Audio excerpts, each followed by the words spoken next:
just a thought on where you're progressing as a team and as you get ready to go down to Orlando, and what's it going to be like for you to leave and get down there and get going with the NBA? I know you talked about how tough it may be with your, having to leave your family, but just your thoughts as you kind of gear up mentally and then physically to get down to Orlando.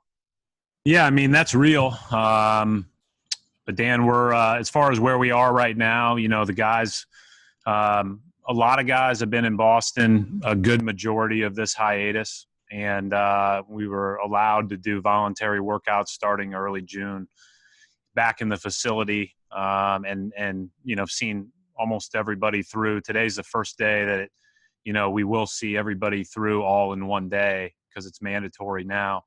But guys look good. They look good physically, and have really, clearly worked hard to prepare as well as they can. As far as going down there, I think, I saw Austin Rivers said today, that the idea of an asterisk next to this championship, I think he said it exactly right. This is going to be a super unique situation, and whoever wins it's going to really earn it, because I think there's certainly a basketball side of this, but it's also you've got to find joy. You've got to make sure that you're, we want to make an impact on and off the court. We want to continue to prioritize things that are very important to the group as a whole.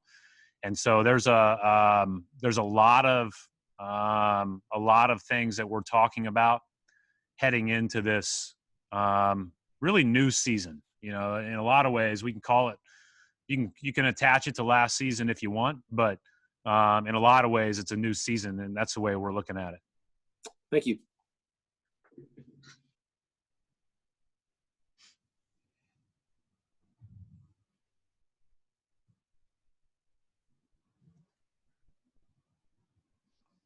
Is it me? Is it my turn? Your turn, John. All right. Brad, has anybody tested positive as far as you know, and is there full participation planned for the trip to Orlando? We've had no positive tests. Obviously, we started as a team testing with the travel party and with anybody that would be in the gym and the players. I think June 23rd was that our first day that we all did that. So I'm losing track of days. Been testing every other day, and knock on wood, none so far. And obviously, it's important that we all take care of ourselves and do everything we can to obviously go into the bubble healthy, because I think those first couple weeks of practice are going to be really important to get our legs underneath us. I think our guys have done a great job of staying in shape, but I think once you get into like practice and really playing and those types of things, it's a different kind of level that you have to reach. And for us, John, we've talked about it all year. Like if we're not, able to pressure the ball, if we're not disruptive on that end of the floor, then, we won't have a long stay. And so I think we know that, that's a huge aspect for us, is being in great condition.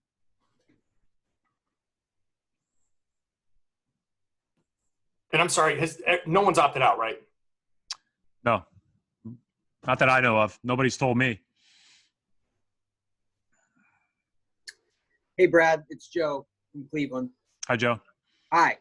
Now that you've had a chance to see the guys a little bit, do you have any sense for how long this will take to get them into game shape and kind of game ready? And then is 2 weeks once you get to Orlando and start playing these games enough time to be playoff ready? Well, we want to be at our best on August 17th. So I think that we've got, I think obviously everybody's going to have different dates. I think that as we look at it, Joe, we've got, 2 weeks, and then you get a couple of scrimmages which haven't been announced yet. And then you have, 8 seeding games. And obviously the seeding games are important, for everybody that's there. But at the same time, the most important time for us will be that August 17th day. So as we prepare and add in minutes into the equation and add in where we want to be, that's kind of our day that we have in mind. And I think that's really important to, be able to play our best. I feel like that's enough time to get ready to do that. Again, our guys have stayed in good shape. They've done everything they can up to this point. And when we get back to practice, it will be a little bit of a, we won't go 5 hard days in a row. Like we'll go, we might go 2 hard days in a row, go very light, 2 hard days, go off, that type of transition in practice. Because I think it's going to be important, basically once we get there, when we start games, it's going to be every other day for however long we're there. And so with the back-to-back in there and the regular season seeding games, and then, maybe an extra day as you prepare for a playoff opponent. But we have to be ready for that kind of, schedule. And so that's where our focus is right now. I'm happy with where our guys are individually, but inevitably, that first practice is going to be different. And we just got to be able to manage that appropriately. All right. Adam? Hey, bro. Hi, Adam. You addressed a little bit, I guess, in that last answer, but obviously it's going to be a unique situation with there being no fans, being in one arena where all the teams are at once. There's no travel. Is there what kind of things, if anything, are you guys doing to kind of prepare for the uniqueness of this?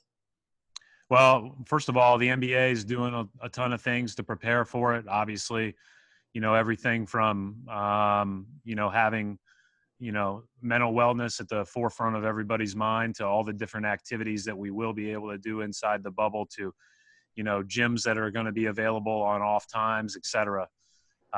It is super unique, and we are all, as organizations, all doing things. And I think one of the things that we've tried to do is, pick the brains of people, not only in our sport across the different teams that'll be there, but also, around different sports to see, how we can keep this as fresh as possible. As I said earlier, I think the team that has a great grit to it, finds great joy throughout the whole process, stays together throughout the whole process, will be the team that will have, a great opportunity to be standing there. Now, obviously, the basketball is going to come into play, but there are a lot of unique challenges that come with this, some predictable, some that I'm sure we'll figure out, when we're sitting there in the first week. The longest road trip I've been on here is 10 days. And even in summer league, I don't usually go for more than 10 days. And so I think that, it is a unique thing, and we're going to do our best to manage that appropriately. And, I think our, Allison Feaster, who's in charge of our player development, has created programming throughout this hiatus and has started creating programming for our time in Orlando that I think is critical. And we're in great hands with her leading that. And so we're going to keep working on that. That's going to be important to us all, not only players, but staff as well. And just to follow up briefly, have you thought about wearing a mask while you coach? Is that something that's like under discussion or decision one way or the other? I haven't heard what it's going to be in the games. I mean, from what I've been told, Adam, and I might be wrong on this, I'll follow whatever protocols they tell me. Obviously, I'm going to prioritize safety first. But from what I've been told is that in practice and in games, I won't have to. And that'll be, obviously, that'll be after we've been tested and quarantined and everything else. But if I have to, I have to. And so I'll have to get good with hand signals. Mark D'Amico. Hey, Coach. You talked about a bunch of the unique aspects of this entire scenario, but in terms of from the competition standpoint, what do you think is going to be the most unique challenge, not only for you guys, but for every team in trying to, win a championship in this environment? I think the most unique part, obviously, it's going to be unique playing without fans. I think that everybody will adjust to the environment, whatever that is, with, I don't know what all the plans are with, the noise or the jumbotrons or whatever the case may be. But I think the biggest adjustment, the biggest challenge, and again, I go back to what I said earlier, will be maintaining your sense of purpose throughout this entire period, and doing so against the best players in the world, right? I mean, that's the biggest challenge is always those teams on the other side and the coaches and players that you're competing against. But then we're all in this unique situation, and managing that will be critical. Mike Petraglia. Thanks, Brandon. Brad, I'm curious if you're going to let your some of your veteran players, Marcus Smart and Kemba Walker, address the team and let them take on a leadership role, especially as you get started back practicing full go. I mean, we do that with all of our players all the time. You know, and I think, you know, all those guys have been, you know, both Kemba and Smart are guys whose voices carry a lot of weight. But I think you also have, you know, our youngest players, or some of our youngest players, you know, have been some of our more vocal players throughout this hiatus, and carry the room as well. I mean, Jalen and Jason and others. So, you know, we lean on everybody, and it's going to be, everybody's going to have to be all in on one page. And there will be challenges that come along, and it will be quite a challenge, again, to compete against the very best of the best every single day. But that's what you sign up for here. And, you know, we're looking forward to the opportunity. All right. And then last question with Tim Reynolds. Hey, Brad, as you guys went through the process of identifying the 35 for the travel roster, or 37, whatever the number was, how important is it going to be to have people that can sort of play out a position, I guess would be the way to put it, like as far as people in different roles that they're not typically in? How important was that in that process?